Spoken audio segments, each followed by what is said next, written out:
You are all aware that one of the key factors that makes India an attractive investment destination, a shining example of a functioning democracy, is the strength of our institutions. Strength of our institutions refers to the top institutions, the executive, the legislature, and the judiciary. But it also refers to the numerous institutions that we have set in place to regulate various dimensions of our economy. And one of the central features of what is unfolding as the continuous daily scam sequence of related to Sri Gautam Adani and his companies is that our institutions, our regulatory institutions, are not doing their job. Think about it. If any of you are individual investors, you would have seen that in the course of the last 2 weeks, ever since the Hindenburg report came out about the dubious practices used by the Adani group of companies, you have seen a mega collapse of the stock prices of Adani Enterprises and numerous other related companies. And what are the central allegations? Let me recap, and then I will take you through some of the other concerns that we have and for which purpose we from the AICC are going across to every state capital today for a series of simultaneous press conferences, because we need the truth to come out. We need our institutions to be revived. Under the Modi government, what we are seeing instead is the suppression of truth, assaults on the media. You know exactly what has happened to a media house in the last few days under the pretext of a survey. And more than anything else, the platform that is provided for the representatives of the people of India to express their views. The parliament, there you found that the very, very pertinent points and questions raised by Sri Rahul Gandhi in the Lok Sabha and Sri Mallikarjun Kharge, Congress President, in the Rajya Sabha, have been expunged in total violation of the rules book, which deals with issues related to what can be expunged and what cannot. But we cannot suppress the truth for long. This truth has come out in the form of the Hindenburg report, and let me tell you what other issues are emanating from all this. Today, the Supreme Court is going to hear from the Government of India about a probe that they want to launch to set up a committee to look into the whole issue of irregularities associated with the Adani Group and its activities. Now, I mentioned to you, if you were retail investors, you would want to operate, you would want to know that your investments are regulated by the Securities and Exchange Board of India in a manner that protects you from exploitation, from scams of various kinds. SEBI is an organization that has been strengthened during various Congress governments, and as a result of that, over the last 30-40 years, you have had only the Harshad Mehta scam and the Ketan Parekh scam, and in that Ketan Parekh scam, you will recall that one of the parties that was also alleged to have been involved is the Adani Group. Right then. Now let me just take you through the sequence of events. SEBI's job is to do two things. One, it is to promote the market and to give individual Indians another opportunity to invest and to and in that manner to allow private sector to raise funds from the people so that they can go ahead and expand their operations, and instead of borrowing from banks, they get investments from the public. Since they are dealing with the public's money, it is important that SEBI makes sure that it plays the other role of policeman and makes sure that whatever is stated is also absolutely true. What is stated in public to the people, to investors, is also absolutely true, and that there is no misleading and false statements going on. SEBI sat quietly and did not open its eyes, except that when we asked a question in Parliament, it said that it was investigating the Adani Group, but we have not heard anything further from them about what this investigation was about and why the report has not come in, why SEBI did not step in when it should have. When should it have stepped in? You saw the prices of the stock going up by a few 1,000% over the course of 3 years. This is not something that happens on a day-to-day basis, and certainly it is not something that happens with infrastructure-related stocks. I used to be a professor at the Indian Institute of Management, Bangalore. I have also come and lectured in the Indian Institute of Management in Kozhikode. And basically, I have seen that these sorts of bubbles in stock prices are a result of clear manipulation. And it is only in some stray examples of some breakthrough technology company where a price can go up tremendously like this. These are infrastructure stocks. These are long gestation projects. They're risky projects, and the returns from them are steady but not spectacular. So, what is called the price equity ratio should not be going at this level of hundreds of percent more than what the earning stream ahead of them is going to be. So what did we find? We found that SEBI watched the prices go up and did not ask where is the money coming in from, how is this stock price being manipulated. And what the Hindenburg report tells us is that money from India went out. How does money go out? It is called over-invoicing and under-invoicing. And there are examples of Adani Group taking part in such transactions with a Dubai company run by his own brother, where they pay inflated prices for whatever they're buying. In this process, money goes out. Then that money gets routed back through Mauritius-based shell companies. And those shell companies that have invested 97% of their investments are in Adani stock. The amount of stock available for trading is kept limited. And so this movement of money up and down ends up inflating the price of the stock. With this inflated price of the stock, then the company goes to the bank and says, we want loans from you, especially from the public sector banks, your money and my money, and basically pledges its shares, these inflated priced shares, as the collateral for these stocks. Then it takes our money and uses that for various projects, but on the basis of security which is inflated and which is manipulated. That is the real problem. So SEBI should have looked into this issue of who is this investing, where is the money coming from. The Enforcement Directorate under the Foreign Exchange Regulation authorities should have also looked at round tripping of money and other rackets involved in all this.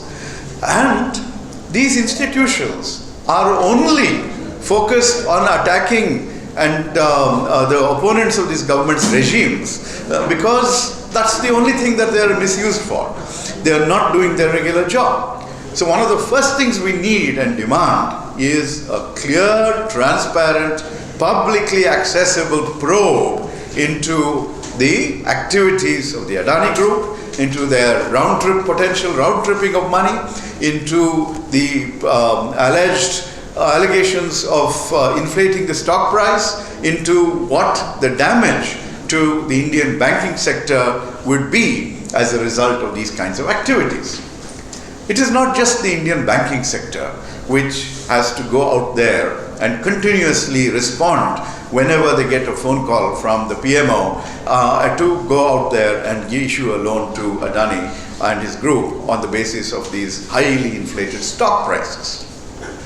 What the Adani group has been doing, it has been cornering the strategic assets of this country.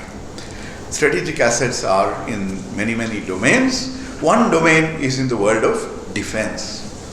Now, did the Adani Group have any defense-related activity before Prime Minister Modi was elected in 2014? Absolutely not. And you saw that one of the first things that Prime Minister Modi did after coming to office in 2014, he started taking trips to foreign countries. And he took a trip to France. And there he took along some of his favorite industrialist friends, not just Gautam Adani, but also other friends, and made sure that instead of established players like Hindustan Aeronautics in my city of Bengaluru, instead of them getting contracts from, for example, the Rafale jet project, he ended up diverting those funds to those projects to other crony capitalists. Similar activity has taken place with the Adani Group and Israel. You can do a timeline and you will find that the Prime Minister goes to Israel and then the Adani Group gets partnership with Israeli defense companies. It gets to take over other companies based in Bangalore which produce drones, and it suddenly becomes a player in the defense establishment. It also buys a regular company that was already in the business of government contracts and monopolizes that, producing weaponry and other material, defense equipment from Israel, and it suddenly becomes a defense player. So the nation's defense, such a strategic and crucial issue, is being outsourced to the friends, the cronies of the Prime Minister of India, whether they have any experience in this or not. I landed in Trivandrum Airport this morning, Thiruvananthapuram International Airport, and this is one of the many airports that were awarded to a company run by the Adani Group, which had no history of operating airports. How did that happen? Same thing. There were rules which said that first, no airport should be given to any company which did not already have track record in managing airports. Airports are very crucial infrastructure. That rule was changed. There were finance ministry objections saying you should not give more than 2 airports to anybody, and that was also overruled. So basically what you find is that whenever a national strategic asset is up for private sector partnership, the rules are changed and to benefit one player, Mr. Gautam Adani and his companies. Soon, this has not yet happened, but I can predict this. There is something called the Container Corporation of India. The Container Corporation of India is one of the many companies that will be privatized by this government, and we can take a bet here today that it will go to the Adani Group. The Adani Group will monopolize all logistics in the country. Airports, ports, Container Corporation of India, which handles the movement of logistics in between. It has also put its hand into granaries for silos for agriculture. There is no shortage of domains in which they're getting into. Now, I have no problem with a company doing a fine job and growing well, etc. What we have a problem with are 2 major factors. One, we do not want monopolization by the private sector of important strategic assets, which include ports, airports, and the Container Corporation of India that moves goods and services in between. And that is exactly where we're going. The second thing is, when these things happen, they need to happen in an open, clear manner. Not in a manner which involves illegality, not in a manner that involves mafia tactics, and that is exactly what has been going on. Look at 2 stories that have arisen in the context of airports and ports with respect to the Adani Group. First, Mumbai Airport. If you remember, Delhi and Mumbai airports and their redevelopment were the flagship schemes that were awarded during the UPA years. and GMR Group won both were the best bidder for both of them, and we said no, we will not allow one player to dominate both these mega airports. So we said GMR can take Delhi, and the next bidder for Bombay, GVK Group, was given that contract. And a few years later, when the government changed and the Prime Minister's best friend became interested in airports, then the GVK Group they received a friendly visit from the Enforcement Directorate, the Income Tax authorities, the usual agencies. And very soon after this friendly visit by the agencies, the GVK Group agreed to sell the airport to the Adani Group, something which they had not done earlier and did not make sense because they had put in a lot of the effort and should have been reaping the reward of their investment. Instead, they faced the agencies and they succumbed to pressure. A similar thing happened in the context of a private port on the east coast in the state of Andhra Pradesh, Krishnapatnam port. Again, the owner was not willing to sell. The owner was raided, or what is the term now? Surveyed. Basically, at the end of this the survey process, the owner agreed to hand over the port to Adani. In the process, he already controls 30% of India's ports and 40% of India's container traffic. So, ports, airports, there will be privatization of the railways probably also. All of these are aimed at ensuring that one single group monopolizes all the crucial logistical assets of the country. Now, there are other issues. This issue of black money, of round tripping, of involvement of Adani Group family members, all of this, the truth needs to come out. After all, there have been allegations before, there have been investigations. But 2014 onwards, when those investigations should have been taken to their logical conclusion, officers were told to shut those investigations. We have not seen these reports, and we need and demand that those reports come out and the officers reveal on what basis clear irregularities, clear illegalities were ignored and allowed to continue. Now, further, there's just no shortage. See, if what we're asking for is a probe into things where there are clear roles for the SEBI, for the Reserve Bank of India. If our banking system, because of the BJP's telephone banking, forcing the public sector to issue loans to these on the basis of these highly inflated stocks, then who is going to lose when those stocks lose their value, when that security becomes worthless? You and I, who have our money in the public sector banks, we will lose. And at the same time, when this was happening, when the stock prices started to collapse after the Hindenburg expose, what did we see? LIC, which had 84,000 crores worth of investment, that was the value under the inflated value. We saw a huge drop in the value of its investment in the Adani Group. Nobody was willing to subscribe to the follow-on public offer. But suddenly you saw LIC stepping in.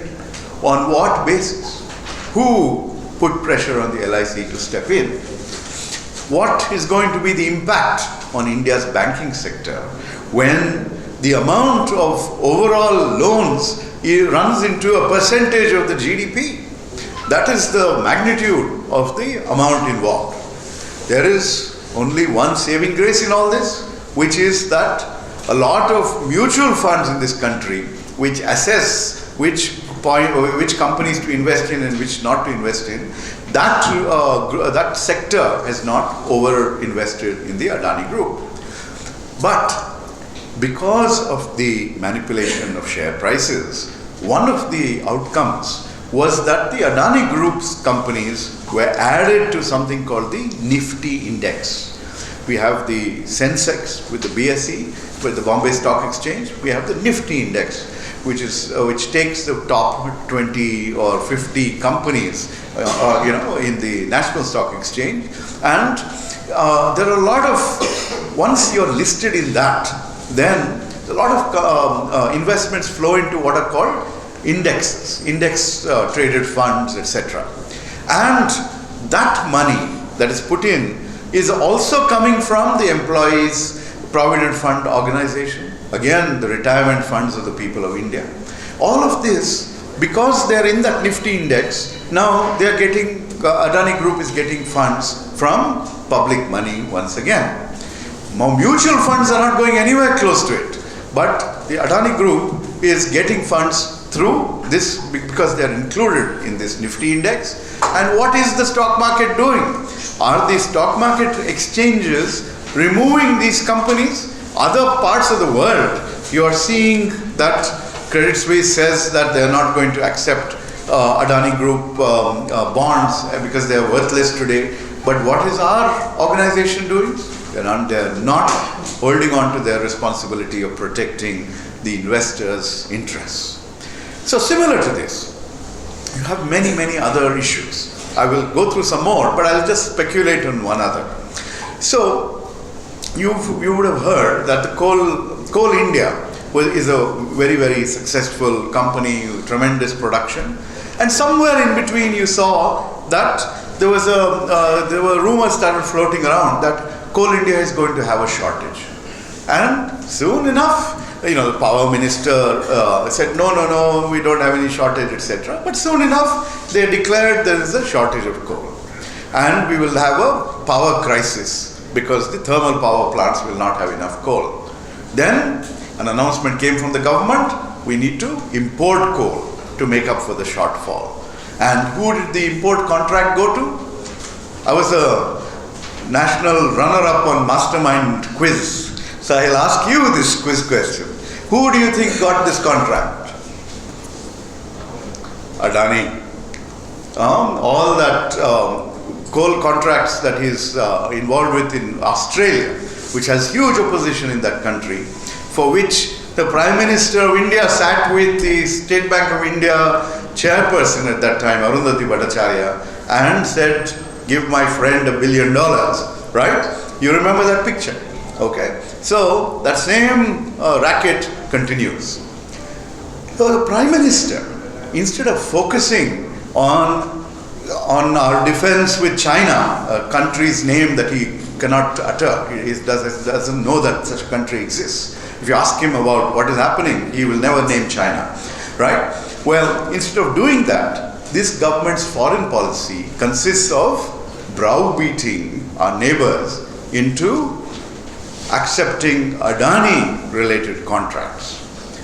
First example is in Bangladesh, where originally the NTPC, the National Thermal Power Corporation, was supposed to set up a power plant in Bangladesh to supply power to Bangladesh. This was part of our diplomacy, our bridge building with our neighbor on the east. Instead, the game was changed. Adani was given the contract at a very inflated price and was allowed to set up a thermal power plant in Godda in Jharkhand. And this thermal power plant was given SEZ recognition, which was also against the law, and the rules were changed to make that happen. So that way they don't have to pay import duty on whatever coal that they import for their own purposes. Okay. So instead of focusing on other kinds of diplomacy with Bangladesh, the diplomacy was for the focus of our foreign policy with Bangladesh was to get inflated price contracts for our best friend Gautam Adani.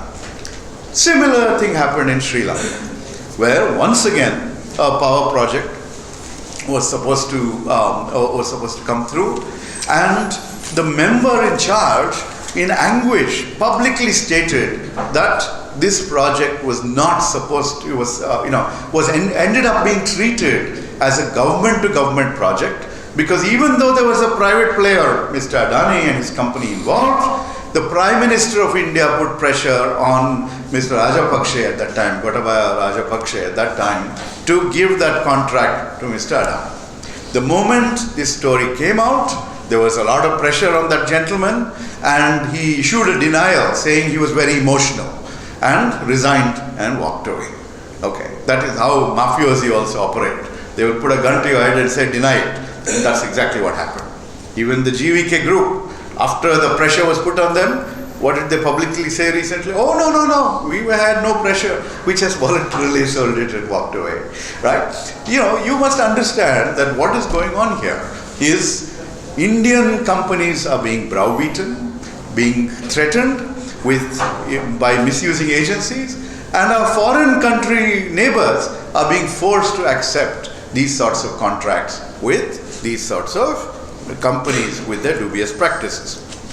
Now, so SEBI needs to do its job. We demand that SEBI goes out there and does a detailed public expose of what is going on.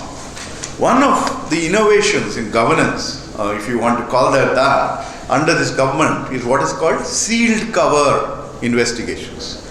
Today also, what the government said to the Supreme Court is that today they will give a list of people for a committee in a sealed cover. What we have seen under the last few Chief Justices is that this sealed cover never gets opened for the public to understand what actually happened.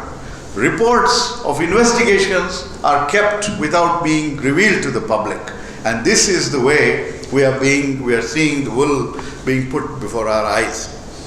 We demand these probes need to be in public, and the demand that we made in Parliament was that a joint parliamentary committee needs to be set up. You will remember during the UPA years when there were multiple sessions of Parliament that were adjourned because there was an opposition demand for JPCs. Now JPC allows for any investigation to be conducted. It will have a majority of government members, but it will have enough opposition MPs who can also ask questions, and those questions will be on the record in their answers, unless these people find a way to expunge that also. But the basic point is that that is the demand we are making. But while we are waiting for a JPC, which we will raise again in the next session, which is in about 3 weeks' time, we want these other investigating agencies to do their job, the regulatory agencies like SEBI to do their job. Further, what we want to see is all the relationships that are involved.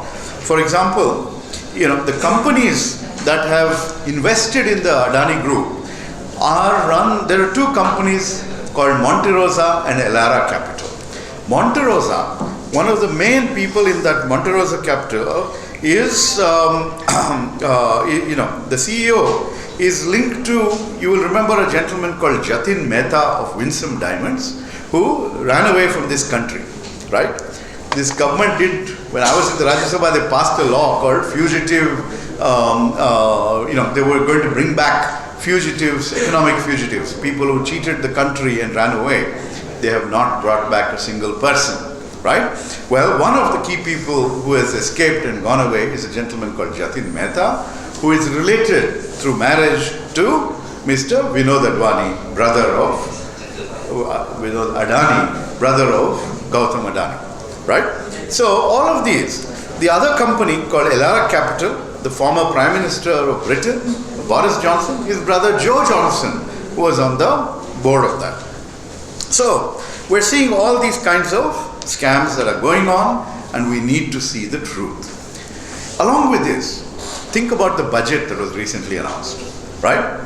Now, essentially, they were calling it Amrit Kal budget. We call it the Mitra Kal budget. It is for their friends and cronies budget. The moment Adani announces that he has set up an initiative in hydrogen power, immediately the government will introduce into the budget announcement of our national green hydrogen mission with nearly 20,000 crores allotted to that mission. And where do you think those 20,000 crores will go? Again, we can take a bet, and in a future press conference we can have a chat, and you will see that it will go to Adani and maybe another crony capitalist who is also in this field. Similarly, in this Mitrakal budget, they announced so many more airports, so many more water ports, water aerodromes, heliports. All of these will go to the monopoly that is coming up under Mr. Gautam Adani. So basically, what we're seeing now is in every field, you're seeing the Adani involvement, and in every field, we're not seeing market competition yielding space to a successful businessman and his entity. It is the misuse of the prime ministerial powers that is allowing this group to grow, and it is certainly a destruction of the regulatory establishment that we have fought so hard to establish to protect investors, to protect the reputation of our stock markets. Let me tell you that if once all these things come out and all these regulators will be shown to have not done their job, the confidence in the country will come down. The investors' confidence in this country and its potential will come down. That is an anti-national act. Any activity which goes out there and creates a situation, results in a situation which is going to drive away investments, will keep away opportunities for us to grow, industries to grow, our children to get jobs, and there is not a worse attack on the country than this kind of result because of the brazen frauds of one group and their protectors in the Prime Minister's office. Thank you. Happy to take questions. So you are demanding a proof. So what is the Congress going to do about it, apart from press conferences? We have started with press conferences. We have started with parliamentary debates and discussions. We are bringing the story out to the people of India.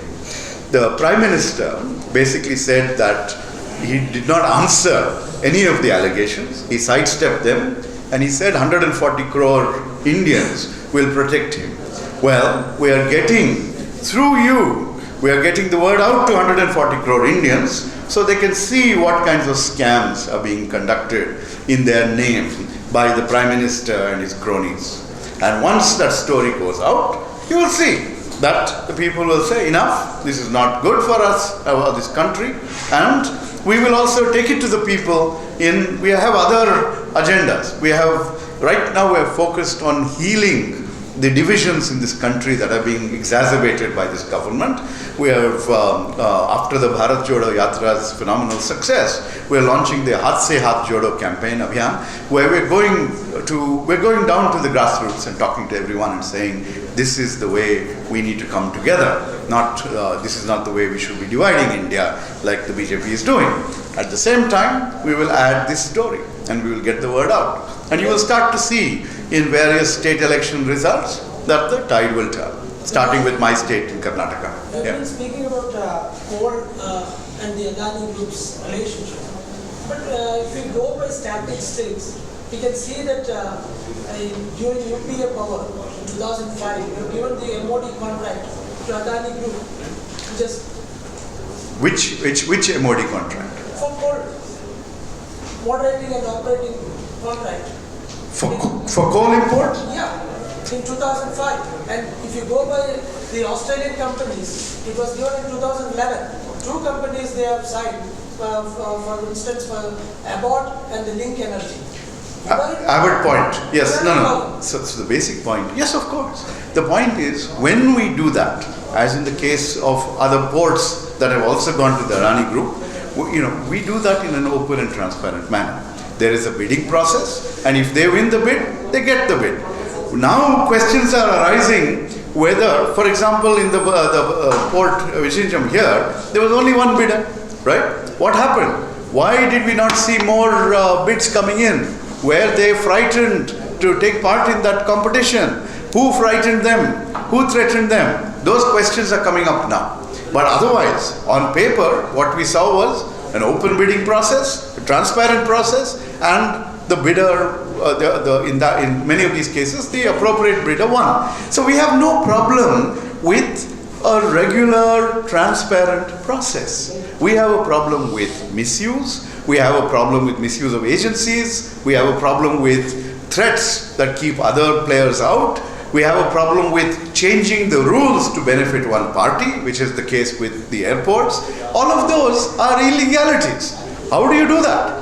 And and when you do that, why should we acquiesce in that, saying, "Oh, you also gave a contract during your time"? We gave a contract fair and square. Here, you're giving contracts to your cronies by bending and breaking the rules. That is not appropriate. But you're saying that his rise as an empire had actually happened during the Modi regime. It's happened, it has shot up spectacularly through manipulation of the stock price. You've seen this in the last few years. If we go to Boss, Adani is not a new company. No. It has been around. And it has been around before, and it has succeeded. One second. It succeeded very well in Gujarat under Modi's patronage when he was chief minister, and now it is doing even better under Modi's patronage as prime minister. Some of those contracts were in UPA years, of course, because that's the time of his rise under Modi's concessional land given for Mundra port, all those sorts of things. You're aware of those stories. So, as you mentioned about Trivandrum Airport, yeah. all the left parties, all the other parties in Kerala has opposed it. But your party MP, Mr. Shashi Tharoor, was supportive of it. So the party basically is saying what? There are rules that have been broken. Those rules should not have been broken. Let there be a probe into that. And when the probe results come, our party MP will also realize what is the truth. The party MP is interested in the development of Trivandrum, and that is probably his personal view, and you should ask him about that. A supplementary question. It seems like your problem is not with Adani in particular. Your problem is with Adani having a monopoly. Is that right? Because what we see here, we are seeing Morgan Stanley, which predicting that India was going to 24. The growth is going to be 6.2%. We see an Indian company buying aircrafts. It's going to help 44 states in the United States and giving 10 lakh jobs. So while you're doing this press conference, is there a kind of a panic that you're trying to create as well? No, not at all. What we are trying now, will the truth cause you panic? The truth is what you need. You need regulated markets which are open and transparent and competitive. You do not want collusion. You do not want manipulation. You do not want exploitation of investors and others. And that is what we are opposed to. We do not want the faith in our Indian regulatory and market institutions to be destroyed because of one bad actor. We are also concerned, when we raise the issue of monopoly, we are concerned with strategic sectors being in one private sector player's hands. These are policy issues that have to be discussed and policy decisions taken to ensure that we are not dependent on one player alone. For these crucial how do you move men and material during war? You need logistical capabilities. And if it's not in your hands, and if it's in one player's hands and that player says, you give me so much money, what are you going to do? Right? So we have to be concerned about monopolizing of especially these crucial infrastructure sectors. Mr. Gowda, I have a very serious doubt about this. See, the Indie Heartland, which is the major vote bank of BJP. So how are you, because the stock market and the stock related discussions are already foreign to them, it's very difficult for them to understand. So how are you going to take this issue to the common man, the core vote bank of BJP in the Indie belt? Do we have any plan? Congress have any plan? So, but this is, as you say, a fairly complicated issue. But the common man in India has historically shown that they understand who is a chore and who is not. They know when some fraud is being committed and when it's not, right? And we will find a way to communicate. Right now we're communicating with probably more urban audiences and more sophisticated audiences in Kerala especially, who are very, very attuned to news and debates and things like that. But we will get the message out. We will get the message out, and people also understand that if the Prime Minister is sitting with the SBI chairman and telling them to give a 1 billion loan, people understand that that's not how things should be done. Right? We'll get the message out. But thank you for pointing that out. JPC, I think JPC is not a judicial body or judicial power, this JPC. But during the 2G scam, the JPC was found during the UPA government. But without having this judicial power, why are you firm on this JPC? How the issue will be resolved by JPC? What the JPC will do is it will raise all the issues. Okay, when a parliamentary committee sits, the parliamentary committee can summon witnesses in a manner similar to the judiciary. It can call anybody and they are duty bound to show up and testify. And you can ask questions. I've been on enough parliamentary committees where we have that kind of aggressive probing into various issues. I've served on the Public Accounts Committee, where again similar issues come up for investigation.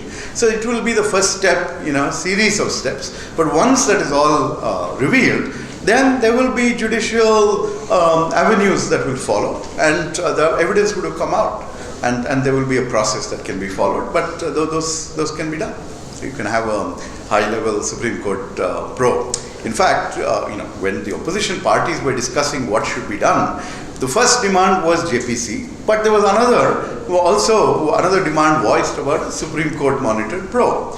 We have in Parliament, we believe that democracy requires Parliament to be supreme, and so let parliamentarians do the first job in this process. How will you tackle that? Yesterday, I think the government has submitted before Supreme Court that there is an expert committee. But yesterday, Jairam Ramesh has denied that they are not supporting that things.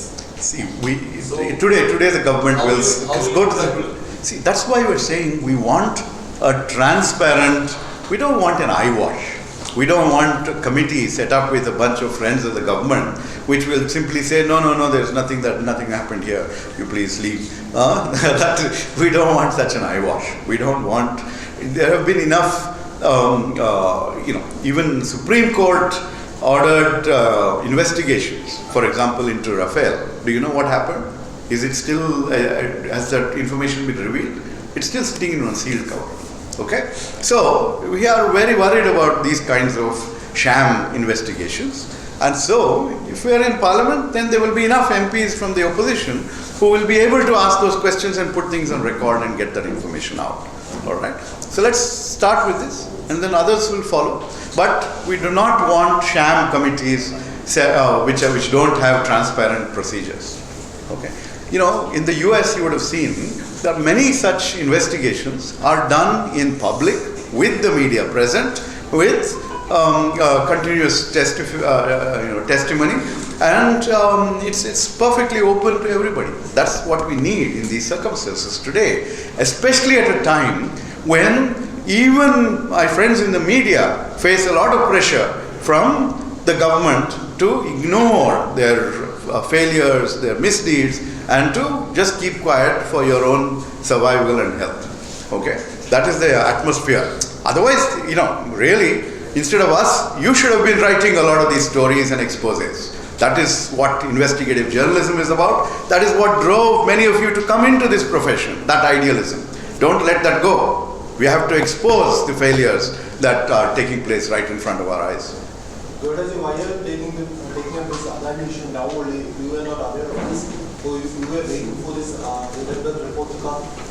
We have not been probing many of these things. We've been focused on other issues. And is that not a failure to make the opposition to Not necessarily. Not necessarily. No. We don't necessarily go into every company and we are assuming that the agencies, that the regulatory agencies are doing their job. And this has come out now. But okay. It's not the company that is suffering. The people who have invested suffering. That's right, including the LIC, including the banks that have lent loans. Yes, so we need. So once the revelation comes out, it doesn't matter whether it came out from us or whether it came out from somebody else whose profession it is to investigate these sorts of things. It's come out. Let's probe into it and expose the truth. And Mr. Gowda, you being a management expert, what would you suggest regarding the LIC thing? Because there is a general public fear regarding the whole lot of LIC's investment in Adani stocks. What is that is going to happen to the LIC? Nothing. We need to understand the decision-making process. All right. So basically, LIC issued one note where they said that they went into Adani stocks at a certain price and it had gone up considerably, and they had not necessarily lost significant amounts of money as yet, right? And then when the market price collapsed, they went in again. They were trying to bail out Adani's follow through public offering, right? So what was the decision making? If you wanted to, why did you cash out at such a high price? If you were taking care of the interest of the company and its shareholders who are the people of India, right? So what is going on here, right? Why are you acquiescing in this kind of drop? So we have to investigate the decision making that goes on there as well. Sir, Yes. sir, there's a statement that's come from billionaire Mr. George Soros, where he says that the turmoil engulfing Adani business and the shaken faith in the Indian investment opportunity may open door to a democratic revival in the country. We don't need comments from others about our democracy. We are happy to talk about our democracy and its successes and weaknesses ourselves. And but the part of his statement that worries me is that the people's faith in India as an investment opportunity, that could be shaken. That's what I'm saying. If you encourage scamsters, if you destroy the carefully built up reputation of the Indian market for being a well-regulated market by doing all these deals for your cronies, then you're affecting institutional investment that could come into this country, which we badly need, right? And that is the part that worries me. All this other stuff, who is he to comment on our democracy?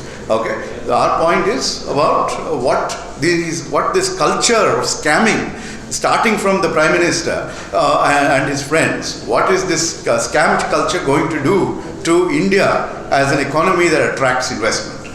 That is bad for all of us if people walk away. Mr. Gowda, is it not true that between 2004 and 2014, LIC or any of these national entities have invested in loss-making companies like the Kingfisher Airlines, JP Infotech, or for that matter, Bhushan Steel, IVRCL, all these have been loss-making companies. So hasn't this investment been done by LIC between 2004 and 2014? And by various banks as well, who are dealing with non-performing assets.